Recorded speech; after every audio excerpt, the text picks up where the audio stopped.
Good evening and thank you for joining us for KREM 2 News 10 at 10, where we give you more news in less time. Let's get started, and we begin with weather tonight as the inland Northwest teeters on the brink of single-digit temperatures, potentially even lower. Let's get right to Chief Meteorologist Jeremy Lagoon. Jeremy, it sounds like we're in store for some bitterly cold temperatures. Yeah, I keep showing the temps because this is going to be warm in the days to come. Believe it or not, at this time tomorrow, going to be incredibly cold compared to where we currently stand. Now, when it comes to that overall weather pattern, it just kind of stays cold thanks to a storm system moving in that's a cold front. That cold front brings us snow in the mountains, even snow here in Spokane and northeast Washington. Spokane, I think we get about an inch, but we do get blowing snow because of the wind that comes with this frontal boundary. But that wind is also what drops our temps and drops our feels-like temperatures. A couple of those forecast models have our Saturday morning wind chill in Spokane at more than 25 degrees below zero. Yup, that's real life. Here comes a little bit of moisture. Notice it kind of moves in early tomorrow morning. We'll see it. We're right on the edge of it in Spokane. Literally, I think you get a lot more over in Liberty Lake and State Line than you do here in town. Moves down into southeast Washington by the afternoon, and then the cold spills in. It'll feel like 10 to 30 degrees below zero over the weekend. Tomorrow, our last mild day because of that snow. 29 degrees, but temps drop all day long, and by Friday morning, zero. All right, sounds good, Jeremy. We'll check back in with you later in the broadcast.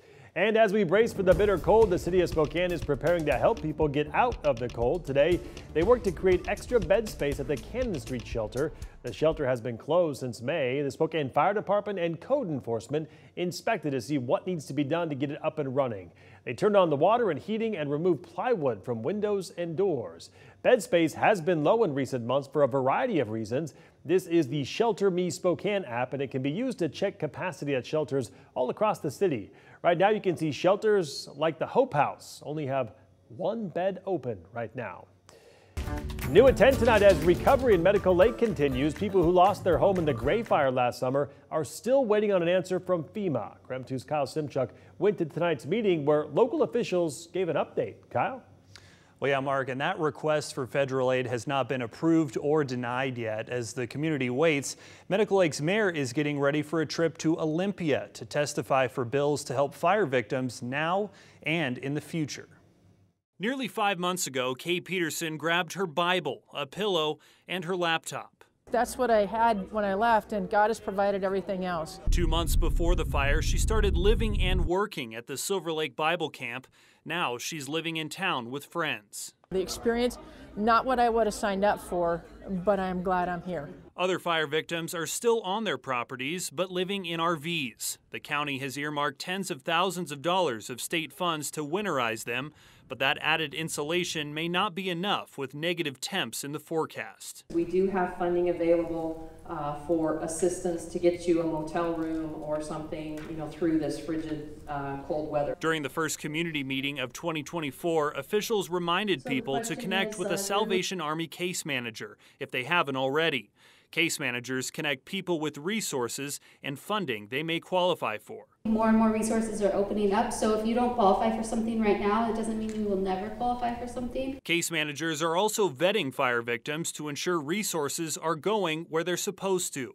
Medical Lake Mayor Terry Cooper told us they've uncovered some fraud in the process. We found there's a few, not many, but a few who actually they use somebody's address and either the home wasn't even burned and it wasn't even their home, or the home was burned and that they weren't the owner, or they were squatting on that property and they had no right to be there to begin with. Cooper is also working with the sheriff's office. She says there have been reports of people coming into town and stealing building supplies. They've been diligent to kind of step up the patrols and get information and try to, find suspects and things, but it has happened. Even as soon as folks came back into their homes, there were instances where maybe somebody came and stole the last thing they had, which was their solar panel, right, that didn't burn or something. It's just strange that people would do that. As Medical Lake rebuilds and looks to the future, Kay is counting down the months until she can move back to the Bible camp she was forced to leave. So I've got a new house coming in. The goal is to be in by June 1st. In Medical Lake, Kyle Simchuk, KREM 2 News. Also new tonight, Spokane police asking for help identifying a suspect in an attempted carjacking. Take a look. We have this security camera footage that shows a man pumping gas at around 4:45 in the morning. The suspect then walks into frame, hides behind the pump. He waits for a few moments before jumping out and pushing the man to the ground there. The suspect then gets in the car and tries to turn it on, but when he can't do so, he then runs away. Detectives are asking for help identifying the suspect. So if you have any information, please call Crime Check at 509-456-2233. And now to our night beat with a quick look at today's top stories. A recent Giving USA report shows charitable giving decreased in 2022, and the impact can be seen in the bare shelves at places like Second Harvest in Spokane. Experts chalk it up to economic uncertainty and inflation. Eric Williams with Second Harvest says the average donation was $150 a year ago, but now that's dipped by about $5 every donation.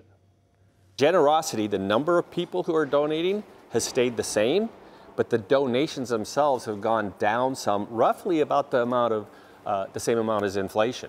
So for now, they are having to get a little creative, leaning on volunteers, looking for vendor discounts, cost analysis on facilities, and having a little faith, they say. Well, tonight investigators are honing in on the 4 bolts designed to hold the door panel that flew off an Alaska Airlines plane this weekend. They say so far they can't find them. Alaska Airlines not the only airline that may have issues with the planes. United has also identified other planes where those same bolts were loose. Boeing CEO acknowledged the company's mistake today and said they must rebuild trust. We're going to have to demonstrate it by our actions, our willingness to work directly and transparently with them, and to make sure they understand that every airplane that Boeing has its name on that's in this sky is in fact safe. Tonight, Capitol Hill is demanding answers from the FAA. The White House says President Joe Biden is personally tracking the grounding of many Boeing 737 MAX 9 planes. Alaska announced that all other 737 MAX 9s will remain grounded through Saturday while inspections continue. In other news, Seahawks head coach Pete Carroll is out after 14 seasons with the team. The announcement came this afternoon. He will no longer serve as the head coach, but his time with the team isn't over. Coming up in 15 minutes, Sports Director Travis Green fills us in on Pete's next steps. In the meantime, the city is already paying tribute to their longtime coach. You can now buy the Thank You Pete t-shirts from Simply Seattle. The shirt shows an illustration of Carroll with a headset and that pink bubble gum because, well, the coach likes to chew gum.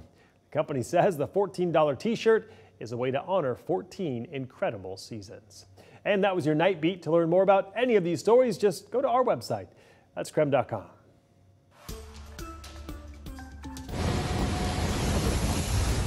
Well, some dramatic new video showing flooding on board of a Washington State ferry this morning. This was on the ferry Issaquah, actually yesterday morning. So take a look. This wasn't a regular passenger run. State Ferry says only crew members were on board. They hit severe weather in the Strait of Juan de Fuca. Officials say the crew did a good job of keeping damage to a minimum, but there was some damage to at least one of the cars.